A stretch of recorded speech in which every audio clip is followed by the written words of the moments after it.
Hello everyone, welcome to India's number one learning platform Tanaji IAS academy. जैसा कि आप लोगों ने देखा कि लास्ट लेक्चर में मैंने पूरी तरीके से ओवरव्यू आप लोगों के सामने दिया, कैसे हमारा लेक्चर होगा, कैसे हमारा सिलेबस के अकॉर्डिंग सारी चीज़ों को कैसे करने वाले हैं, जो कि एग्जामिनेशन पॉइंट ऑफ व्यू से हमारे बहुत ही इम्पोर्टेंट होने वाला है।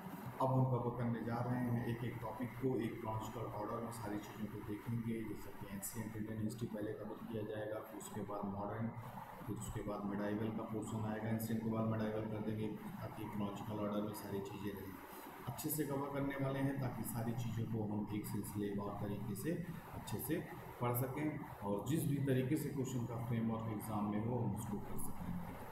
टिप्स के पॉइंट ऑफ व्यू से देखेंगे, मेंस के पॉइंट ऑफ व्यू से देखेंगे, ईच एंड एवरी टॉपिक को कवर करने वाले हैं। तो पहले हम एंशिएंट इंडियन हिस्ट्री पढ़ेंगे, उसको सारी क्वेश्चंस को देखेंगे, किस तरीके के क्वेश्चंस आते हैं। पहले उसके लिए हम लोग पूरा आपका एनालिसिस करेंगे सारी चीज़ों का, sources of ancient Indian history, कहाँ से कैसे क्या शुरुआत हुई, जो भी सिलेबस कल मैंने डिस्कस किया था उसी के हिसाब से सारी चीज़ों को हम लोग करने वाले हैं। तो फर्स्ट ऑफ ऑल हम स्टार्ट करेंगे कहाँ से, एंशिएंट इंडियन हिस्ट्री से स्टार्ट करने वाले हैं। तो एंशिएंट इंडियन हिस्ट्री का जो पहला हम लोगों ने उस टॉपिक में देखा था तो क्या था उसमें, sources of the ancient Indian history. Sources मतलब कहाँ कहाँ से वो सब सारी चीज़ें पाई गई थी जो आज के समय में हम लोग जानते हैं कि evolution of the human being कितने पहले हुआ, आप मानव कब कितने पहले साल पहले, लाखों साल पहले है, तो सब चीज़ें कहाँ से मिली। कहीं न कहीं कुछ एविडेंस के आधार पे तो सब सारी चीज़ें मिली।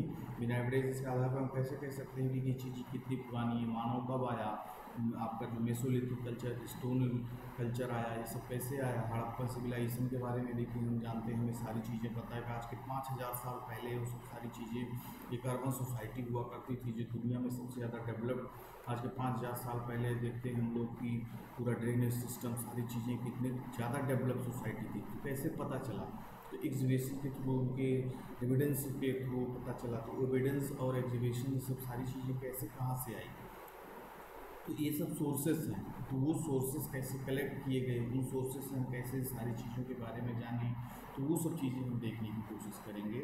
इसमें आपका sources of the ancient Indian history, sources में वो कौन कौन सी चीज़ें थी, जैसे मेनली क्या क्या चीज़ें आती हैं, ये सब चीज़ें देखेंगे। क्या सिक्कों के माध्यम से, आपके आर्कियोलॉजिकल सोर्सेस के माध्यम से, ऐसे कौन कौन से आपके ऑथेंटिक सोर्सेस होते हैं जिसकी वजह से हम पता लगाते हैं कि हाँ ये चीज़ें इतनी पुरानी हैं, इतने समय पहले मानव था, क्या क्या एक्टिविटीज़ कर रहा था। तो एक आपके सबूत के आधार पे तो करेंगे। जैसे हमें कोई बताएगा कोई चीज़, जैसे 100-200 साल पहले की चीज़ों को हम कैसे जान सकते हैं। आप जैसे आपके दादा हैं, परदादा हैं, इनकी वजह से हम जान सकते, चलो उनको बताए, हम उनको बताए, वो आगे हम अपनी आगे वाली जनरेशन को बताएंगे। लेकिन लाखों वर्ष पुरानी चीज़ों को कैसे हम जानेंगे, तो एविडेंस के आधार पे तो जानेंगे। वो सब चीज़ें अगर हमारे पास उस समय की चीज़ें होंगी या मिली होंगी तो उनके आधार पर हम सारी चीज़ों को फाइंड आउट करते हैं। तो ये सब चीज़ें हम फाइंड आउट किए। आज के 100-200 साल, 150 साल पहले हमें कुछ नहीं पता था, लेकिन कुछ चीज़ें जब मिलना शुरू हुई नीचे, जब किसी पर्पज़ से एग्जीबिशन हुआ या जो एपिग्राफिक से आपके जो शिलालेख जिसको हिंदी में कहते हैं, इंक्रिप्शंस वगैरह, न्यूमिस्मेटिक सिक्के वगैरह धरती के नीचे से मिले, तो उसमें सारी इन्फॉर्मेशन वो लोग पंच करके जा रहे हैं। मतलब जब उनका डायनेस्टी वगैरह सब सारी चीज़ें रहती थी पुराने राजाओं की, तो उसमें सारी चीज़ों को मेंशन किए रहते थे। तो वहाँ उस चीज़ के थ्रू हमें पता चला कि हाँ ये चीज़ें कब की हैं, कैसे। तो यही सब चीज़ों को अच्छे तरीके से एक सिलसिलेवार तरीके से क्रॉनिकल ऑर्डर में सारी चीज़ों को जानने की कोशिश करेंगे। तो चलिए स्टार्ट किया जाए। तो सबसे पहले हम लोग देखने वाले हैं जो कि यहाँ पे लिखा हुआ है कि दो मेन सोर्सेस होते हैं आपके किसी चीज़ को, आपका जो एंशिएंट इंडियन हिस्ट्री है वो दो मेन सोर्स पे टिकी हुई है। एक है लिटरेरी सोर्स और दूसरा है आर्कियोलॉजिकल सोर्स।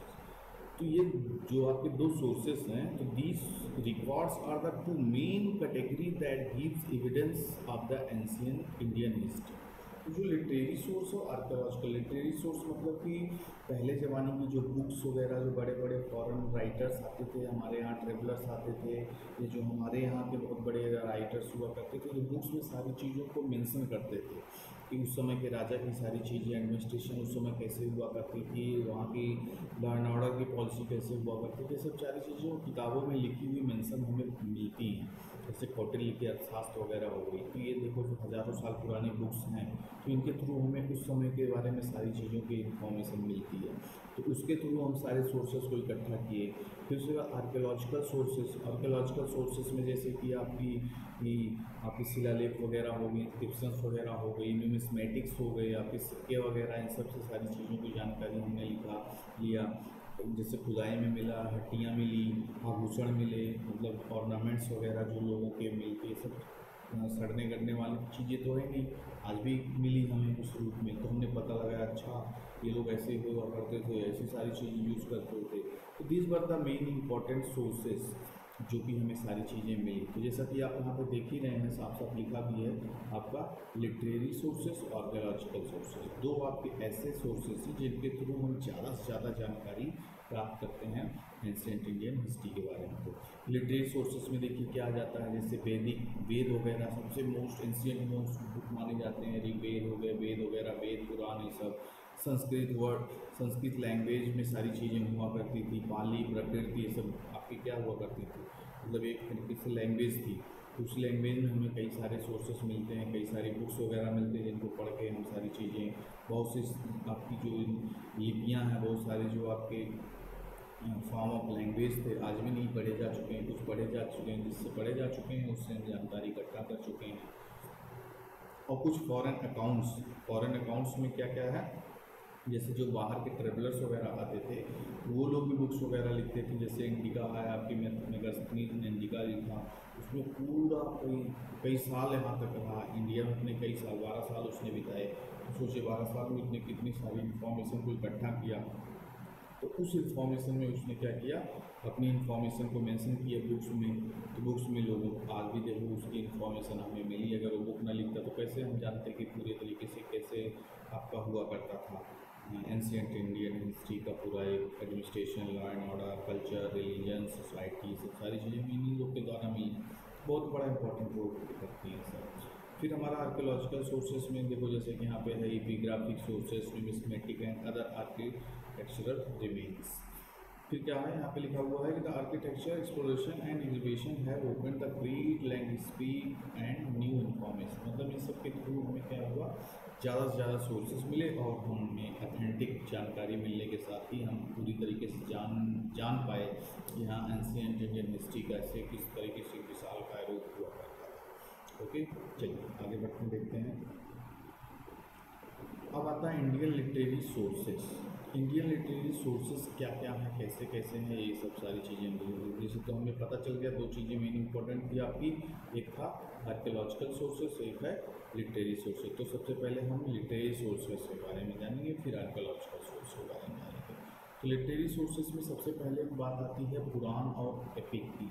मतलब जो आपके पुराण हुआ करते थे और आपके जो एपिक लिटरेचर हुआ करते थे, जैसे महाभारत हो गया, रामायण हो गया, इनके थ्रू भी हमें सारी जानकारियाँ मिलती हैं। और पुराण आपके जैसे 18 पुराण हो गए, उनके थ्रू हमें सारी जानकारियाँ मिलती हैं। फिर और क्या क्या सारी चीज़ें देखने की कोशिश करेंगे। The efforts of the history writings was sown by the large number of inscription points and local chronicles। इनके थ्रू हमें सारे लोकल जो सारी चीज़ें हुआ करती थी, पॉइंट्स हुआ गया, इंस्क्रिप्शन हो गया, इनके थ्रू मिलती थी। The principal of history are preserve in the Puranas and epics, जैसे कि अभी मैंने बात किया, इनमें सबसे ज़्यादा मिलती है।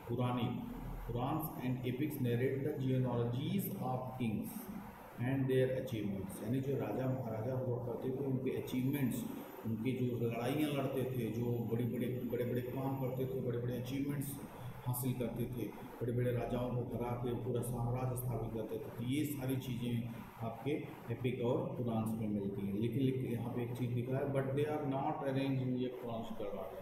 मतलब एक सिलसिलेवार तरीके में सारी चीज़ें ऑर्डर में नहीं है, लेकिन फिर भी हम उन सब चीज़ों को एक साथ रख के पता लगा लेते हैं कि सारी चीज़ें कैसे घटना घटित हुई होगी।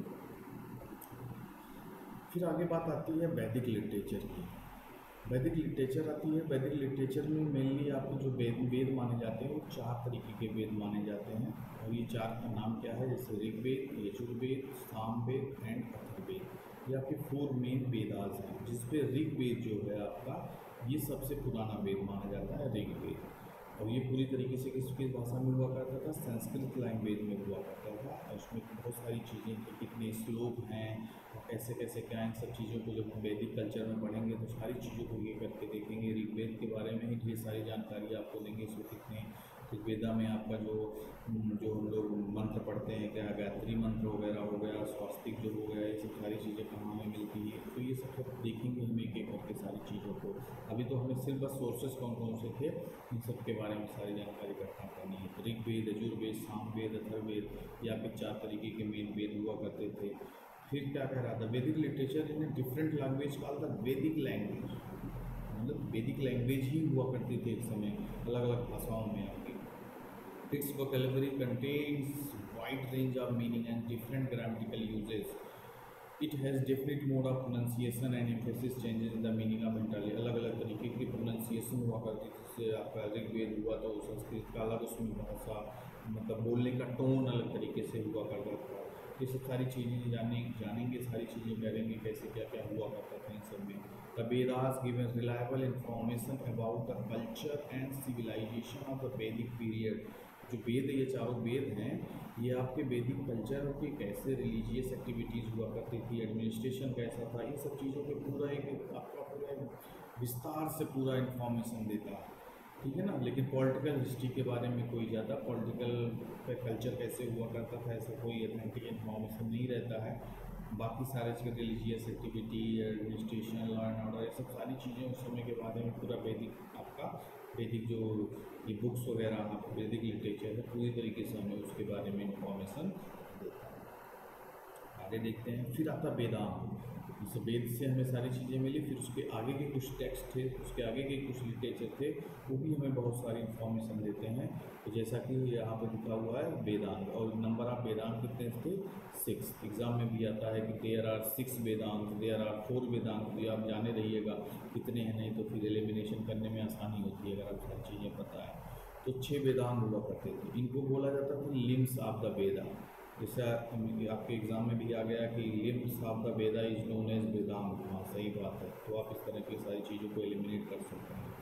फिर क्या है, they were evolve for the proper understanding of the Veda. तो होता नहीं है कि limbs of the Veda in the sense कि वेद के आगे की चीज़। लिम्स मतलब आप देखते हैं अपेंडिक्स जो आपका होता है, लिम्स है एक तरीके से, जैसे किसी का पूंछ पकड़ के हम सारी चीज़ों को पीछे पीछे रहते हैं। तो वेद से एक तरीके से छोटी चीज़ ही मान सकते हैं, लेकिन अगर वेद को समझना है तो आपको वेदांग भी पढ़ना होगा। इस तरीके से उसका एक तरीके से ल्यूसिड फॉर्म में जिस्ट ऑफ द वेदा के समझ सकते हैं। तो टोटल नंबर ऑफ वेदांग कितने हैं, 6। जैसे शिक्षा, कल्प, फिर व्याकरण, निरुक्त, छंद एंड ज्योतिष। इसका इंग्लिश वर्जन है phonetics, rituals, grammar, etymology, metrics and astronomy. तो ये आप 6 आपको याद भी रखना होगा, क्योंकि एग्जाम में कोई आ गया out of these which is not belongs to the Vedanta, तो आपको 6 पता रहेंगे, 6 पता रहेंगे, तो आप उसमें से एलिमिनेट करके सारी चीज़ों को निकाल देंगे। फिर वेदांत के बारे में क्या कह रहा है, वेदांत हैज़ बीन रिटन इन परसेप्ट्स। परसेप्ट मतलब सूत्र के फॉर्म में है सारी चीज़ें उसमें दी है, परसेप्ट के फॉर्म में। This is very precise and exact form of expression in prose which was developed by the scholars of ancient India. तो ये चीज़ ध्यान में रखिएगा, परसेप्ट के फॉर्म में है।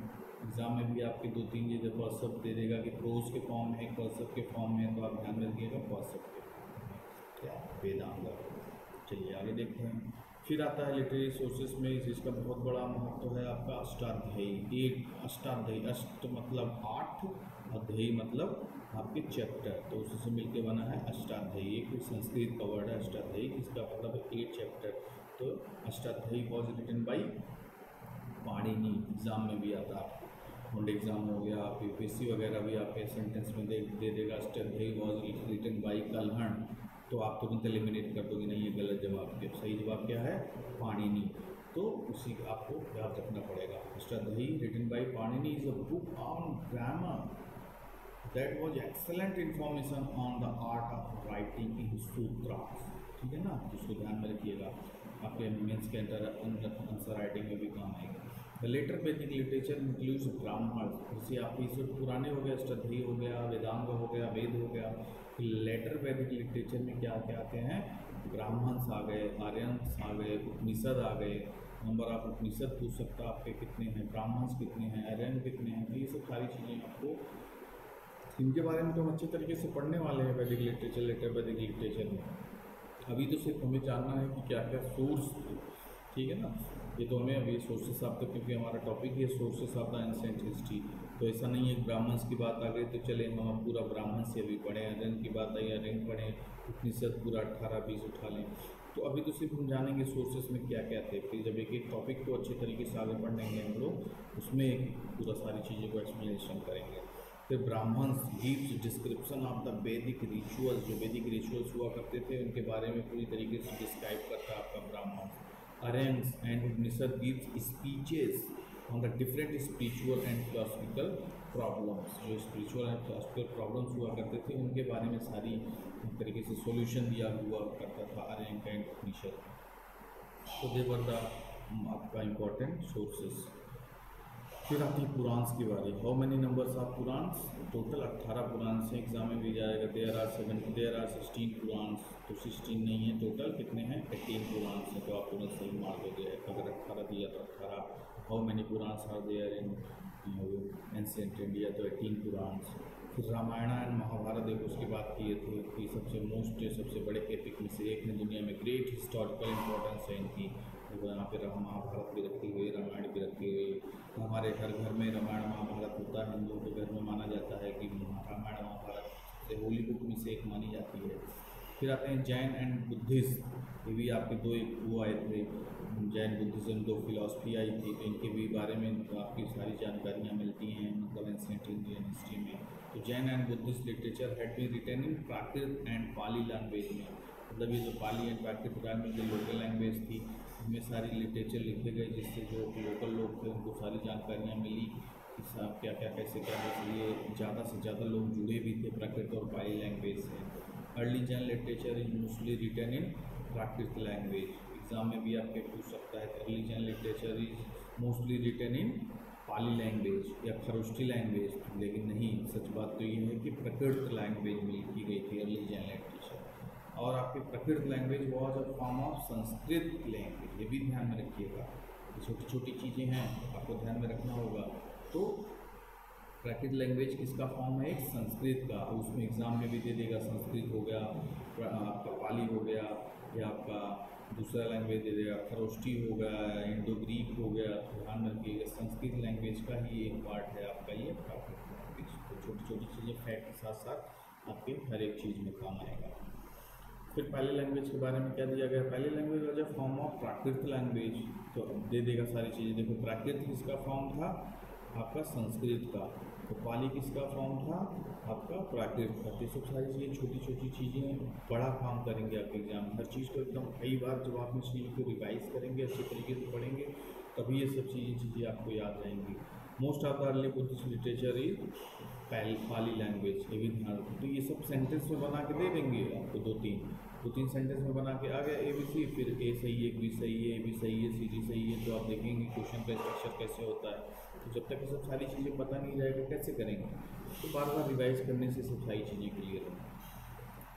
फिर क्या कहा? Pali language reach to Sri Lanka through the some Buddhist monks were living in language, ठीक है ना। तो सारी चीज़ों का कैसे क्या होता था? पहले जो मॉन्क्स वगैरह हुआ करते थे, बुद्धिस्ट मॉन्क्स वगैरह हुआ करते थे, वही हर एक कंट्री में विचरण करते रहते थे, घूमते रहते थे, ट्रैवल करते रहते थे। तो उस सब आपका लैंग्वेज की लोग, उनके साथ कई सारे लोग हुआ करते थे, तो लैंग्वेज का भी वो लोग विस्तार करते थे, लोकल लैंग्वेज में सारी बातें बताते थे, और जो नई लैंग्वेज हुआ करती थी उनके बारे में लोगों को बताया करते थे। तो इसी तरीके से भाषाओं का आदान प्रदान हुआ एक कंट्री से दूसरे कंट्री। फिर उसके बाद एक इन्फॉर्मेशन यहाँ से कलेक्ट होती है, Ashokan edicts had been written in Pali language. ये भी एग्जाम में आपके एग्जाम पूछ लेगा। Ashokan edicts had been written in Pali, Sanskrit, Kharosthi, किसमें हुआ है? पाली लैंग्वेज में, ध्यान में रखिएगा। अशोकन एडिक्ट्स था, ये भी बहुत ज़्यादा इन्फॉर्मेशन यहाँ से भी हम लोग को मिलती है, जो कि कई सारे 14 रॉक एडिक्ट्स थे, माइनर एडिक्ट्स थे अशोक के। तो सारी चीज़ें वहाँ से भी हमें एंशिएंट इंडिया के बारे में मिलता है।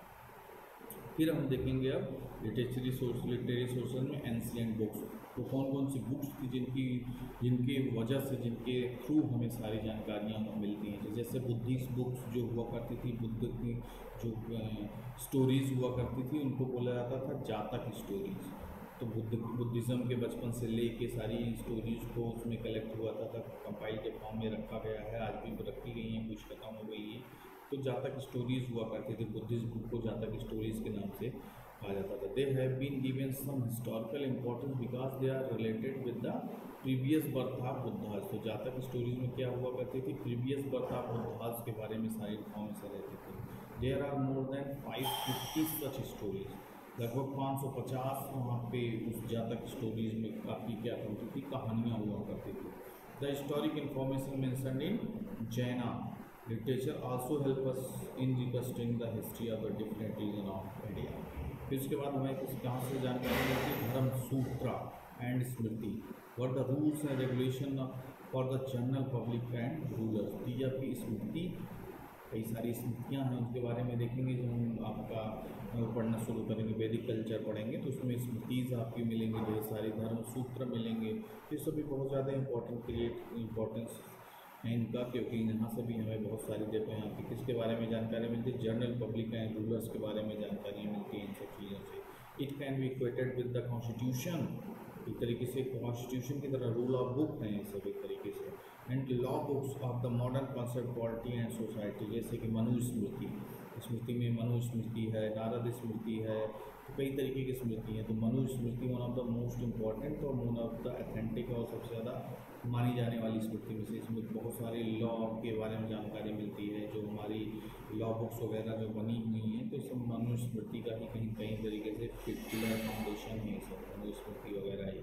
धर्म सूत्र पर कंपाइल बिटवीन 600 to 200 BC, ये भी वन वर्ड में आपके पूछ सकता है कि मतलब टाइम पीरियड एक तरीके से आपको पता रहना चाहिए कितने से कितने BC के बीच में हुआ था। फिर one of the most important literary sources Arthashastra के बारे में हम लोग जानते हैं। Arthashastra is a book on state craft written by Kautilya, जिनको हम लोग चाणक्य के नाम से भी जानते हैं। चाणक्य, विष्णुगुप्त, कौटिल्य सब एक ही नाम है। नहीं कि एग्जाम में कभी पूछ लिया आप बोलोगे अरे तो विष्णुगुप्त के बारे में पूछा था, ये कौन था, मुझे पता ही नहीं था। वही चाणक्य, विष्णुगुप्त, कौटिल्य सब एक ही हैं, ठीक है ना। तो अर्थशास्त्र किसने लिखा था, कौटिल्य ने लिखा था। ड्यूरिंग द किस पीरियड में लिखा था, मॉडर्न पीरियड। आपको पूछ लेगा, गुप्ता पीरियड डाल देगा, मॉडर्न पीरियड डाल देगा, तो ध्यान में रखिएगा मॉडर्न पीरियड में ही लिखा गया था। The book is divided into 15 parts. तो वो छोटी छोटी चीज़ें आपको बहुत कम जगह मिलेंगी। अभी आप बहुत किताबें पढ़े होंगे, बहुत सारे बुक्स पढ़े होंगे, पार्ट्स में कितने पार्ट्स में डिवाइड है, कम जगह मिलेंगे। तो ध्यान में रखिएगा कि आपके उसमें पूछ लेगा सेंटेंस वाइज में कि Arthashastra was written by Kautilya, it has 15 parts. तो सारी चीज़ों को जब पता रहेगा सारी चीज़ें तो आप अपने आप से एलिमिनेट कर लेंगे। तो कितने पार्ट्स में था आपका ये, 15 पार्ट्स में भी different subject matter related to polity, economy and society. इन सब सारी चीज़ों के बारे में उसमें जानकारी दी हुई है। पॉलिटी के बारे में, इकोनॉमी के बारे में, सोसाइटी के बारे में सारी जानकारी दी हुई है। आज भी इसी बुक को ही फॉलो करके लोग एडमिनिस्ट्रेशन, जब भी आप पब्लिक एडमिनिस्ट्रेशन पढ़ेंगे तो कौटिल्य के अर्थशास्त्र से ही स्टार्ट होता है Indian administration. The final version of the Arthashastra was written in the 4th century BC, ठीक है ना। उसमें कई सारे चैप्टर्स हैं, तो फाइनल वर्जन आपका 4th century BC हुआ। कौटिल्य एक्नॉलेज हिज डेप्थ to his predecessor in his book, which shows that there was a tradition of writing on the teaching of the state craft। ये उसका एक तरीके से कैरेक्टरिस्टिक्स था। फिर आपकी एक एंशिएंट बुक आपकी आती है मुद्रा राक्षस, एग्जाम में पूछा जाता है। Mudrarakshasa is a play written by Vishakh Dutt.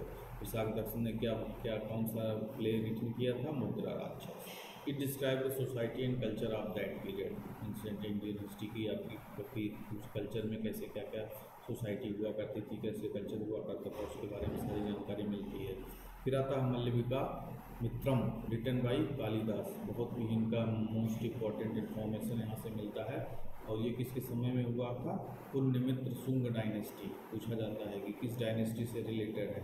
तो एक तरीके से ये वो हुआ करता था, ड्रामा हुआ करता था। तो एक राजा रानी के बीच की पूरा मतलब एक लव स्टोरी वगैरह इसमें बताई गई है। तो पुण्यमित्र शुंग के समय की किस डायनेस्टी से रिलेटेड है, तो याद रखिए पुण्यमित्र शुंग रिटन बाई कालिदास। और क्या नाम था, मल्लविका मित्रम, ठीक है ना। Bhasa and Shudraka are other poets who have written play based on historical events. Bhasa और शूद्रक बहुत इंपॉर्टेंट ये आपके पोएट्स थे, बहुत बड़ी बड़ी बुक्स वगैरह लिखे थे। हर्षचरित किसने लिखा? Written by Banabhatta. एग्जाम में आपको पूछा जाएगा, 2-3 बुक्स दे देगा, मुद्रा राक्षस रिटन बाई विशाखदत्त, हर्षचरित बाणभट्ट कालिदास का दे देगा, उसमें से गलत करके दे देगा, तो आपको एलिमिनेट करना होगा। तो सारी चीज़ें पता रहेंगी तभी आप सारी चीज़ों को एलिमिनेट कर पाओगे। एक चीज़, सारी चीज़ों को अच्छी तरीके से आप पूरी तरीके से रिवाइज कीजिएगा, तभी सब चीज़ें याद हो पाएंगी। फिर आगे बढ़ते हैं। Some of the prominent biological biographical works which is based on the lives of the kings. जैसे कि कुमार पालचरित्र किसका था? जयसंहिता। फिर कुमार पालचरित्र, फिर ये कौन थे? देवेश्वरा। फिर महाकाव्य हेमचंद्रा। फिर इसके बाद आता है हमीर काव्य न्यायचंद्रा। तो सारी चीज़ों को याद रखना पड़ेगा। पर क्या याद कैसे होगा? जब आप रिवाइज करेंगे। देखिए नाम ही कितने बड़े बड़े हैं। नावा शकंतर चरित्र कौन लिखा था? पद्मगुप्ता। फिर भोज प्रभानंद बिलाल। फिर पृथ्वी चरित्र चंद्रप्रदायी, पृथ्वीराज रासो जिसको बोलते थे, चंद्रप्रदायी ने किया था। अक्सर आपके एग्जाम में पूछा जाता है। इन सब चीज़ों को याद करना पड़ेगा। सारी चीज़ों को अच्छे तरीके से रिवाइज कर लेंगे तो हमें याद हो जाएगा। ये आपके मेन इंपॉर्टेंट बुक्स थी written by that type of personalities. फिर आता है बकपति कौन लिखा था? फिर Gaudavaho, based on the exploits of Yashovarman of Kannauj, उनके बारे में सारी इन्फॉर्मेशन मिलेगी आपको। विक्रमाना कंडमन चित्रा रिटन बाय विल्हड़ के द्वारा लिखी गई थी। Describe the victories of the later Chalukya king Vikramaditya के बारे में पूरी इन्फॉर्मेशन आपको मिलेगी। फिर राजचक्रंगिनी कौन लिखा था? कलहड़। अक्सर एग्जाम में आपसे पूछा जाता है राजचक्रंगिनी रिटन बाई हु। तो ये सारी चीज़ें बताएंगे। Best form of history writing valued by modern historians. इस critical mention of the history research करिए। सारी चीज़ की इन्फॉर्मेशन आपको fact earn in great respect of the modern historians. ठीक है ना? चलिए आगे देखते हैं। फिर आ जाता है संगम लिटरेचर वगैरह। ये भी आपका साउथ इंडिया के बारे में मोस्टली जानकारी, साउथ की जो डायनेस्टीज हुआ करती थी उनके बारे में जानकारी देते हैं संगम लिटरेचर वगैरह। तो Sangam literature in the form of short and long poem consisted of 30,000 lines of poetry. सोचिए 30,000 की लाइन की पोएट्री लोग किया करते थे। Which arrange in 2 main groups, that is Pathinen Kilkanakku and Pattuppattu. ये बहुत बड़े राइटर हुआ करते थे। It describes many kings and dynasties of the South India. Sangam was the poetic compilation by the groups of poets of different times, mainly supported by chiefs and kings. फिर क्या कह रहा? Sangam literature was compose by a large number of poets in the praise of their kings. जो आपके संगम literature की जो books वगैरह हुआ करती थी, साउथ इंडिया के जो बड़े बड़े किंग्स हुआ करते थे, तो पोएट्स उनको बहुत अच्छी तरीके से डिस्क्राइब किए, उनकी पूरा गुणगान करते थे, उनकी जानकारी दिया करते थे, कैसे हुआ करते थे, पूरा उनका कल्चर, सोसाइटी, एडमिनिस्ट्रेशन। फिर क्या कह रहा? सम किंग्स, कुछ किंग्स हुआ करते थे। Some kings and events mention also supported the inscriptions. The Sangam literature generally describe the events up to 4th century AD। 4th century AD तक की सारी जानकारियाँ आपके संगम लिटरेचर में हमें मिलती हैं। चलिए आगे बढ़ते हैं। अब फॉरेन अकाउंट्स को हम देखने वाले हैं। फॉरेन अकाउंट्स मतलब जो आपके जो फॉरेन के ट्रैवलर्स वगैरह आते थे, यहाँ पे मॉन्क्स के रूप में आते थे, और कुछ लोग ट्रैवलिंग करने आते थे, तो वो सब जब यहाँ रुकते थे तो सारी चीज़ों को देखते थे, जानते थे यहाँ के लोग कैसे हैं, कल्चर कैसा है, सोसाइटी कैसी है। तो वो अपने पूरा मतलब करेंगे। जब आप कहीं घूमने टहलने जाएंगे तो अपनी सारी यात्राओं का, एडवेंचरस एक्टिविटीज़ का पूरा तरीके से डायरी में लिखते हैं। तो ये लोग अपनी एक डायरी बनाते थे, उसमें सारी चीज़ें लिखा करते थे। वो सब चीज़ें हमें मिली, जब उन्होंने अपने बुक रिलीज किया, लिख के चले गया, सारी चीज़ें इन्फॉर्मेशन कहीं कहीं से हमें सारी चीज़ें मिली। तो ये सब चीज़ें के थ्रू हमें आपके फॉरेन अकाउंट्स के थ्रू हमें सारी इन्फॉर्मेशन सोर्सेज के थ्रू मिला। तो जैसे Herodotus was dependent upon the Persian source for his information about India. Herodotus आपके one of the most ancient राइटरों में से एक माने जाते थे। इनकी बुक जो थी हिस्टोरीज, हेरोडेट्स की बुक का नाम था histories, written in many volumes, describes about the Indo Persian relation. ठीक है ना? और detail account of the invasion of the Alexander written by the Arrian बहुत बड़ा राइटर था। जब अलेक्जेंडर ने यहाँ पे हमारे यहाँ आक्रमण किया था 326 BC में, तो वो पूरी तरीके से अपनी किताब में सारी चीज़ों को क्या किया गया, मेंशन किया था। Great king sends their ambassador to Pataliputra Megasthenes सेलिब्रिकेटर। तो इसने क्या किया था, भेजा था पाटलिपुत्र, मेगास्थनीज, डेमेकस, आपके डायनोसिस, was some of them, या पे क्या थे एम्बेसडर वगैरह हुआ करते थे, आते थे यहाँ पे सारी चीज़ देखते थे, समझते थे, फिर उसको अपने बुक्स में मेंशन करते थे, उसके बारे में हमें सारी जानकारी मिलती थी। मेगास्थनीज का नाम सबसे ऊपर देखिए आता है। Megasthenes king in the court of Chandragupta Maurya, he had written about the Indian society and culture in his book Indica. देखिए काफ़ी देश में इंडिका इंडिका चर्चा कर रहा हूँ, आ गया उसका नाम। तो the original work has been lost, एक तरीके से जो ओरिजिनल वर्क था उसका हो गया, but it had been frequently quoted in the work of the later writers, ठीक है ना। The book Periplus of the Erythraean sea, written by anonymous Greek author who settled in Egypt on the basis of the personal voyage of the Indian coast in about 80 AD, ठीक है ना। 80 AD के आसपास ये book लिखी गई, जो कि बहुत ज़्यादा इंफॉर्मेशन क्रिएट करती है। In the second century AD Ptolemy had written geographical treatise on India। तो these were the books जो कि हमारी इंफॉर्मेशन इकट्ठा करके रखी हुई है।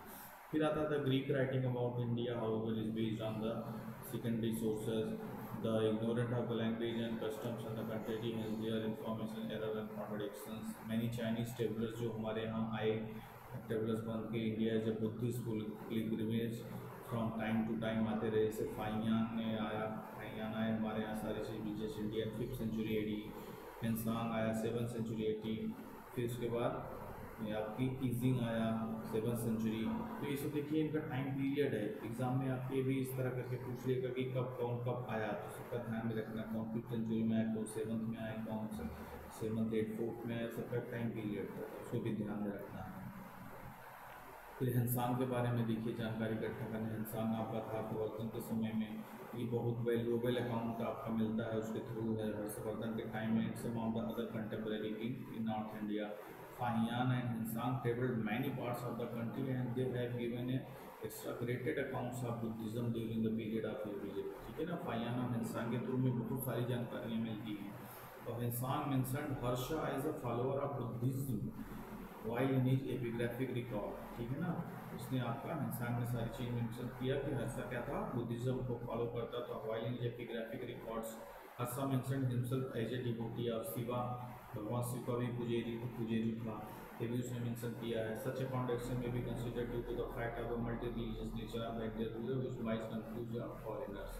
ये सबके अलग अलग मत हुआ करते थे कौन कैसे क्या था, तो आपके कन्फ्यूजन भी क्रिएट हुए हैं, लेकिन सारी चीज़ों को उसने मेंशन किया। Alberuni gave important information about the India, बहुत बड़ा भी आपका क्या था टेबलेट था। He was a Arab scholar and contemporary of Mahmud of Ghazni, Ghazni के समय आया हुआ था अल-बर्नी, उसी के साथ ही आया था। कि यहाँ पे आके वो अपना सारी चीज़ें स्टडी किया, संस्कृत वगैरह यहाँ पे आके उसने पढ़ा, बहुत ज़्यादा मतलब वो भी था क्यूरियस भी था सारे सब्जेक्ट को लेकर, तो सारी इन्फॉर्मेशन कलेक्ट करने के लिए संस्कृत पढ़ा, मतलब बुद्धिमान था, ग्रेट स्कॉलर था ही।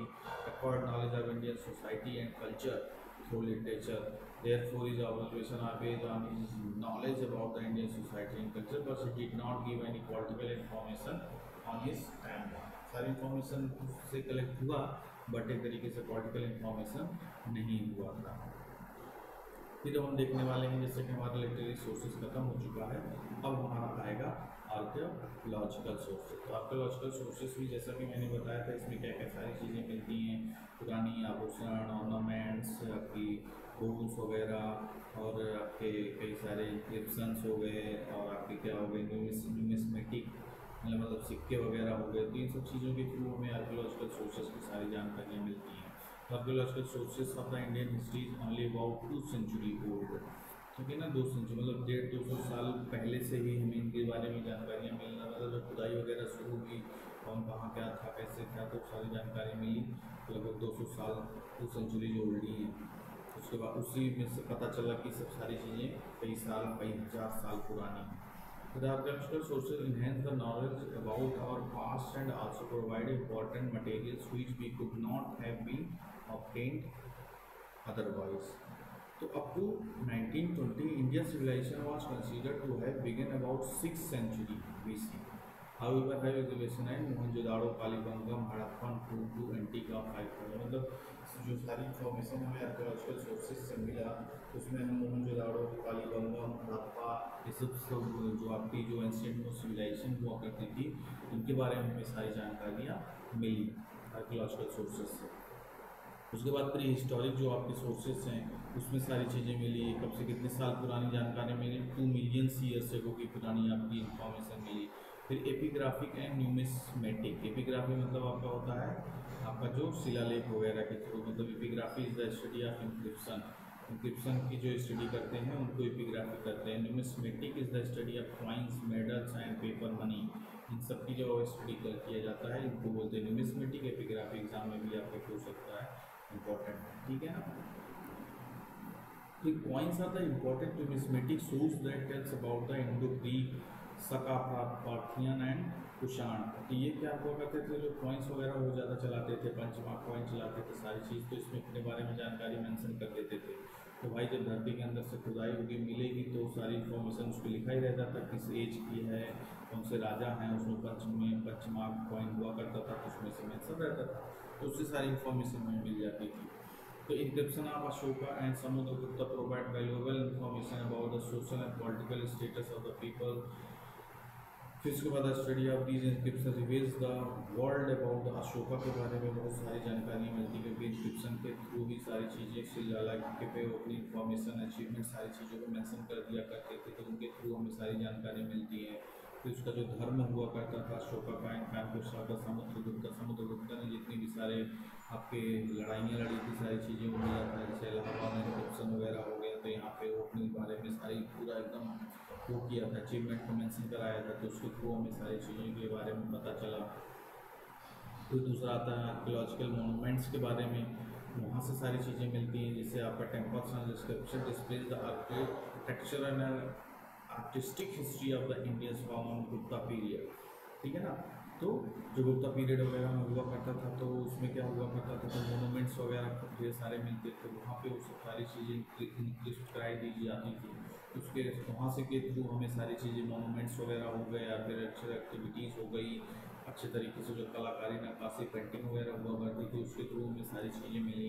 जैसे कि गुप्ता के पीरियड में लार्ज केव्स मिले, चैत्य मिले, बिहार मिले, which were excavated in the hills of the western India.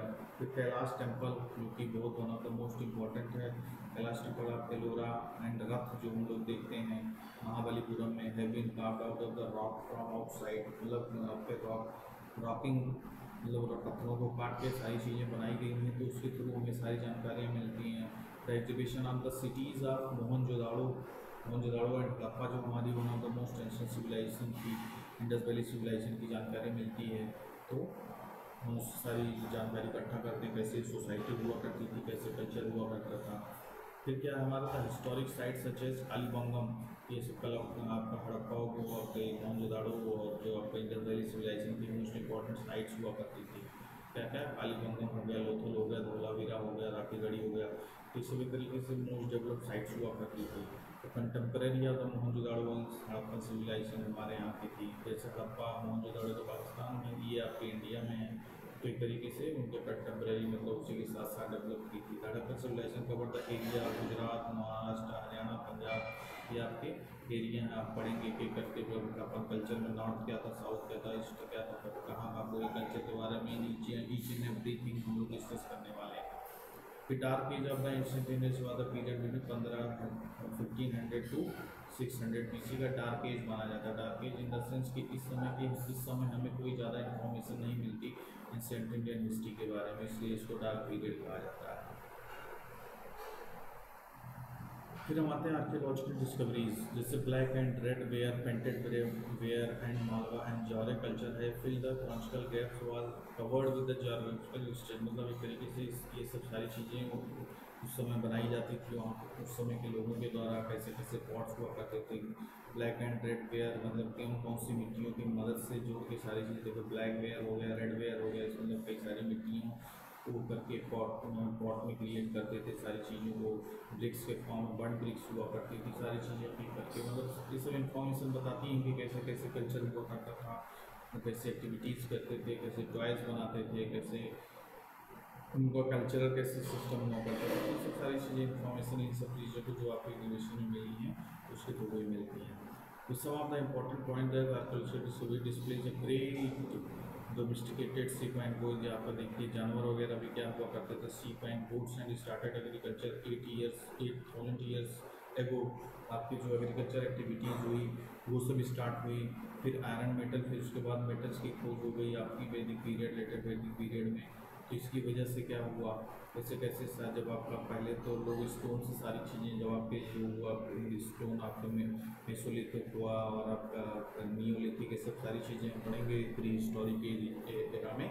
तो पहले सारा चीज़ स्टोन से हुआ करता था। फिर जब मेटल आपका आयरन वगैरह की खोज हो गई तो एग्रीकल्चर एक्टिविटीज़ और आसानी हो गई करने में। ये सब जब आयरन की खोज हो गई तो इंसान के काम और आसान हो गए।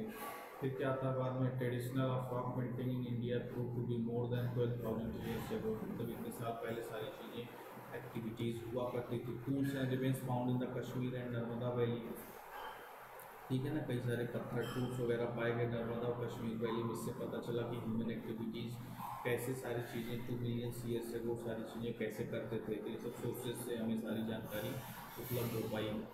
फिर आता है इंक्रिप्शन। इंक्रिप्शन में कैसे क्या क्या चीज़ें हम देखने को पाएंगे। तो inscription are the most important, देखिए लिखा ना, inscription of most important reliable source of Indian history. Most important sources में से एक माना जाता है। Inscription are the contemporary documents. Those are free from the interpolation and the impossible of add something to later period, ठीक है ना। Inscription वगैरह में क्या हुआ करता था, बड़े बड़े राजा वगैरह सारी चीज़ों को अपने मेंशन कर दिया करते थे पत्थरों पे, अपनी इन्फॉर्मेशन, अचीवमेंट, ग्लोरियस एक्टिविटीज को लिख दिया करते थे। हाँ मैंने ऐसा किया, ऐसा किया, वो किया है। अपना एक प्रशस्ति पत्र भी हुआ करता था, वो भी अपना लिख पाते थे, छपवा दिया करते थे। तो सब चीज़ें हमें मिली जिसके थ्रू हमें एक ऑथेंटिक सोर्स मिला। मनुस्क्रिप्ट हुआ करती थी उस समय, written in the soft material like birch bark, palm leaf, इन सब चीज़ों पे लिख दिया जाता था मनुस्क्रिप्ट को। वो सब चीज़ें हमें मिली, तो सारी इन्फॉर्मेशन हमें उसके बारे में मिली। फिर सब मोस्ट इम्पॉर्टेंट सोर्सेज थे आपके एंशिएंट इंडिया के। फिर उसके बाद हुआ script of the inscription also help the historian को मैनी पेज, जैसे Harappan seals depict the earlier system of the writing. तो जो हड़प्पन में सील्स वगैरह हुआ करती थी उसमें कई सारी भाषाएं हुआ करती थी। आज भी डेट से पढ़ नहीं हो पाया हड़प्पन की लैंग्वेज को, लेकिन आगे आने वाले समय में हो जाएगा। अशोकन इंस्क्रिप्शन हुआ करते थे। अशोका के inscription are claim to the earliest one of the system of the writing. Ashokan inscription are found in written 4 script हुआ करती थी। 4 स्क्रिप्ट फाइंड की गई अशोकन इंस्क्रिप्शन में। Kharoshthi one of the most important script word use in Pakistan region which is written from right to left and it is evolved in the Varnamala system of the ancient languages, ठीक है ना। खरोष्टी आपका पूछा जाएगा किस रीजन में था तो आप बताओगे पाकिस्तान रीजन में। तो ये सब सारे हमारे सोर्सेज थे, पूरा जैसे हम सारी चीज़ों को फाइंड आउट किए कि what was the main sources of the ancient Indian history. ये सब सारी चीज़ें जितना भी अभी तक मैंने डिस्कस किया उन सब चीज़ों को आप क्या करोगे, अच्छी तरीके से रिवाइज करोगे। फिर देखोगे आप क्वेश्चन बनाने की कोशिश करोगे, जो आपके प्रीवियस ईयर के क्वेश्चन देखोगे, प्रीलिम्स के क्वेश्चन देखोगे, मेंस के क्वेश्चन देखोगे, कहीं कहीं आप सक्षम पाओगे अपने आप को कि उन सब चीज़ों को हम अच्छी तरीके से कर सकते हैं। बाकी सारी चीज़ें एक एक करके इस टॉपिक को हम कवर करेंगे। सारी चीज़ों को आगे आने वाले टाइम में हम क्या करेंगे, अपना आगे का क्वेश्चन जो है कवर करेंगे। तब तक इन सब सारी चीज़ों को आप अच्छे तरीके से रिवाइज कीजिएगा और खूब मेहनत करके पढ़ाई कीजिए। मिलते हैं अगले लेक्चर में, तब तक के लिए bye bye, take care to all of you, good luck.